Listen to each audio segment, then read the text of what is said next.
Dokter sekaligus influencer kesehatan Richard Lee akhirnya dibebaskan pada Kamis tanggal 12 Agustus tahun 2021 malam.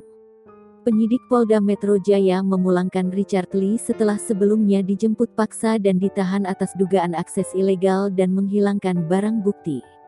Bersama dengan kuasa hukumnya, Rasman Arif Nasution, Dr. Richard Lee tampak keluar dari Polda Metro Jaya. Kepada awak media, Rasman Nasution mengucapkan terima kasih kepada Kapolri Jenderal Pol Listio Sigit Prabowo. Ia pun bersyukur kliennya tidak ditahan dan bisa kembali pulang ke rumah. Dikatakan Rasman Nasution, jika hal itu merupakan perintah Kapolri sehingga Dr. Richard Lee bisa dibebaskan. Meski Richard Lee sudah tidak ditahan, namun perkaranya akan tetap bergulir dan disidangkan.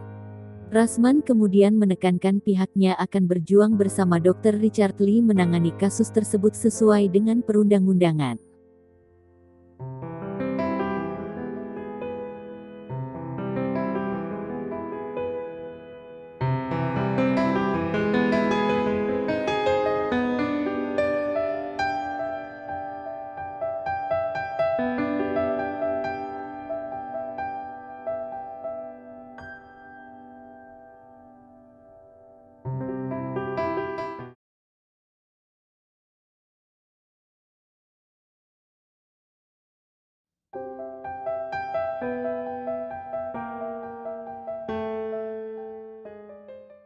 Farhad Abbas mulai gaungkan Partai Pandai, gandeng Elza Syarif sebagai Wakil Ketua Umum, Waketum, serta Dr. Lois Owin jadi Sekretaris Jenderal, Sekjen. Lama tak terdengar kabar, Farhad Abbas kini muncul dengan cara tak terduga. Pengacara itu memang secara tiba-tiba menghebohkan publik. Ia menyatakan diri sebagai Ketua Umum Partai Pandai. Adapun Partai Pandai adalah singkatan dari Partai Negeri Daulat Indonesia.